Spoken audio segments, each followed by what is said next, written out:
విజయనగరం జిల్లాలో మరో కీలక నియోజకవర్గమైన నెల్లిమర్ల గురించి ఇప్పుడు మనం మాట్లాడుకోబోతున్నాం. గతంలో నెల్లిమర్ల, భోగాపురం ఈ రెండు నియోజకవర్గాలు ఉండేవి.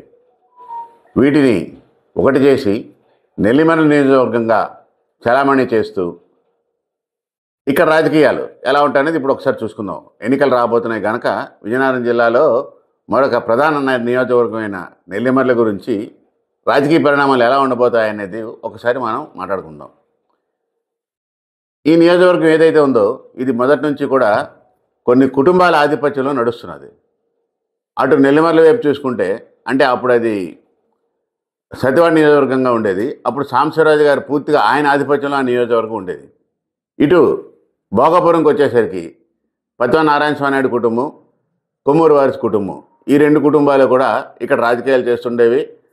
అధికారం కూడా వారి చేతిలో ఏదో కుటుంబం చేతిలో ఉండేది. సరే, ఈ ఎన్నికలకు వచ్చేసరికి ఆ మూడు కుటుంబాలు కూడా సరైన వారసులను తీసుకురావడంలో విఫలమయ్యాయని చెప్పక తప్పదు. ఇప్పుడు కొత్త కెరటాలు, కొత్త రక్తం తెరపైకి రాబోతోంది. తెలుగుదేశం పార్టీ నుంచి కర్రోజు బంగారాజు, ఆయన పేరు చాలా స్పష్టంగా వినిపిస్తోంది.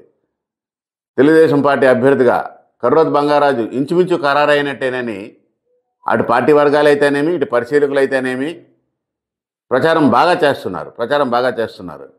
మొన్న లోకేష్ పాదయాత్ర సమయంలో కూడా కర్రోజు బంగారాజు చాలా కీలక పాత్ర వహించారు. అయితే ఆయనకి టికెట్ ఇస్తే ఎలా ఉండబోతోంది? ఎందుకంటే ఇటుపక్క పత్వ నారాయణ స్వామి నాయుడు తన కుటుంబానికి కూడా టికెట్ కావాలనే ప్రయత్నంలో ఆయన వంతు ప్రయత్నాలు ఆయన చేసుకుంటున్నారు. ఆయన సీనియారిటీని గౌరవించి చంద్రబాబు నాయుడు ఎలాంటి నిర్ణయం తీసుకుంటారో, ఒకవేళ ఆయనకి ఇవ్వకపోయినా ఆయన అలక వహించే పరిస్థితి అయితే ఇప్పుడు ఆయన వయసు రీత్యా ఆయనకు లేదు. సరే, ఆయన సహకారం ఎలా ఉంటుందనేది కూడా చూసుకోవాలి. చూసుకునేటప్పుడు కర్రోజు బంగారాజు ఆయనకు పూర్తిగా నెల్లిమర్ల అటువైపు అసలు ఆయనకి పెద్దగా పలుకుబడి లేదు. అలాగే పోస్పట్రాయిగా ఈ దెంకాడ మండలాల్లో కూడా ఆయన ప్రభావం అంతగా ఉండదు. ఆయన ఎంతవరకు కూడా భోగాపురం వరకే ఆయన పరిమితి ఉంది. సో మిగిలిన వర్గాలన్నీ కలుపుకొని వెళ్తేనే ఆయన విజయ అవకాశాలు ఉంటాయి. ఈలోపు మరొక కోణం నుంచి చూస్తే ఇటు విజయనగరం జిల్లా కానీ అటు విశాఖ జిల్లాలో కానీ జనసేనకి టికెట్ ఇవ్వాలనుకుంటే నెల్లిమర్ల నియోజకవర్గమే మళ్ళీ అనుకూలంగా ఉంటుంది. ఎందుకంటే ఇటు కుల సమీకరణలు చూసినా, అటు పార్టీల బలాబలాలు చూసుకున్నా కూడా జనసేనకు అక్కడ పట్టు వచ్చే అవకాశాలు బాగా ఉంటాయి. జనసేన నుంచి లోకం మాధవ్ గారు అభ్యర్థిత్వాన్ని ఆశిస్తున్నారు. ఆమెకు ఆ ప్రాంతంలో కులం బలం బాగానే ఉంది. అయినప్పటికీ కూడా పార్టీలోని తెలుగుదేశం పార్టీ వారు కూడా పూర్తిగా సహకరిస్తేనే ఆమెకు విజయ అవకాశాలు ఉంటాయి. ఇక్కడ కులానికి ప్రాధాన్యత ఇవ్వకుండా పార్టీనే ప్రాధాన్యం చేసుకొని ఇటు కాపులు కానీ అటు దొరలు కానీ ఈ వర్గాలన్నీ కలిసి పనిచేస్తే లోకం మాధవ్ కూడా అవకాశం బాగానే ఉంటుంది. ఇటు వైసీపీని చూసుకుంటే వైసీపీలో ప్రస్తుతం బడుకొండ అప్పలనాయుడు అక్కడ శాసనసభ్యుడిగా ఉన్నారు. ఆయన పూర్తిగా పార్టీ మీద పట్టులో లేరు, అది నిస్సందేహం. పార్టీ మీద ఆయన పట్టులో లేరు. ఆయన ఇటు ప్రజల్లో బాగానే ఆయన పేరు వినిపిస్తున్నప్పటికీ కూడా కొంత అభివృద్ధి కార్యక్రమాల్లో వెనకంజ వేయడం, పూర్తిగా కార్యకర్తల మధ్య ఉండకపోవడం, ఆ పైన ఆయన పార్టీకే చెందిన ఒక బలమైన కుటుంబం, ఆయన సొంత బంధువులే ఆయనకి సహకరిస్తారా లేదా అనేది కూడా ఒక మీమాంస ఉంది. ఆయన సొంత బంధువుల్లోనే కొన్ని మండలాల్లో, రెండు మండలాల్లో పూర్తిగా ఆయనకు వ్యతిరేకంగా శిబిరాలు నడిచాయి ఆయన సొంత బంధువుల నుంచే. వీటిని అధిగమించి బడుకొండ అప్పలనాయుడు గారు ఎంతవరకు ముందుకు వెళ్తారో అనేది కూడా చాలా ఆసక్తికరమైన విషయం. ప్రజల్లో అయితే మాత్రం ఏంటి ప్రజలు ఇక్కడైనా కాదు, మొదటి నుంచి కూడా భోగాపురం నియోజకవర్గం అయినప్పటికీ కూడా, ఢిల్లీ సత్యవాడ నియోజకవర్గం అయినప్పటికీ కూడా నాకు తెలిసి నా రాజకీయ అనుభవం మేరకు విజయనగరం జిల్లాలో ఓటర్లు అత్యంత గుంభనంగా వ్యవహరించే నియోజకవర్గాల్లో అవి భోగాపురం, సత్యవాడ. సో ఈ రెండు కలిసి ఉన్నాయి కాబట్టి ఇప్పుడు అక్కడ ఓటర్ నాడిని అంచనా వేయడం చాలా కష్టం. నేను చాలాసార్లు చూశాను, చాలా సర్వేలు కూడా చేశాను. ఓటర్ నాడి అక్కడ అందదు. అయినప్పటికీ కూడా ఏ పార్టీ గెలుస్తుంది అనేది విషయాల్లో ఊహాగానాలు అయితే మాత్రం జోరుగానే సాగుతున్నాయి. జోరుగానే సాగేటప్పుడు ఇటు తెలుగుదేశం పార్టీకి అటు వైసీపీకి కూడా బలాబలాలు సమానంగా ఉన్నాయనే చర్చ మాత్రం బలంగానే సాగుతుంది. ఇకపోతే ఈ నెల్లిమర్ల నియోజకవర్గానికి మరో కీలకమైన అంశం ఏంటంటే ఎయిర్పోర్ట్, అంతర్జాతీయ విమానాశ్రయం.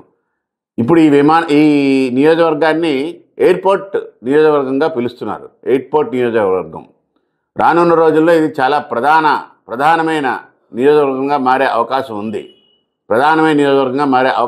కాబట్టి అన్ని పార్టీలు కూడా, అంటే బరిలో ఉన్న ప్రధాన రెండు పక్షాలు కూడా ఈ నియోజకవర్గంపై పూర్తిగా కన్నేసి ఎట్టి పరిస్థితుల్లోని ఇక్కడ గెలిచి ఎయిర్పోర్ట్ని తామే చెప్పుకునే స్థాయికి వెళ్ళాలని ప్రయత్నంలో ఉన్నాయి. తెలుగుదేశం పార్టీ అంటే ముందు నుంచి కూడా ఈ విమానాశ్రయం నేనే తీసుకొచ్చాను, ఈ విమానాశ్రయం నా వల్లనే అని రెండు పార్టీలు చెప్పుకున్నప్పటికీ కూడా చంద్రబాబు నాయుడు చాలా బలంగా చెబుతూ వస్తున్నారు, ఈ నియోజకవర్గానికి నేనే దీన్ని కేటాయించాను. ఇప్పుడు జగన్ గారు అయితే ఇది నేనే ఇక్కడ మళ్ళీ శంకుస్థాపన కూడా ఆయన చేసిన దానికే మరోసారి శంకుస్థాపన చేసి ఎట్టి పరిస్థితుల్లోనూ కూడా ఎయిర్పోర్ట్ క్రెడిట్ ఆయన తీసుకోవాలనే ఆలోచనలో ఉన్నారు. కనుక ఈ నియోజకవర్గం అంత గుండెకాయగా ఇప్పుడు మారింది. ఇక్కడ పూర్తిగా పార్టీలు బల సమీకరణలు మొదటి నుంచి కూడా అండర్ గ్రౌండ్ జరిగిపోతానే ఉన్నాయి.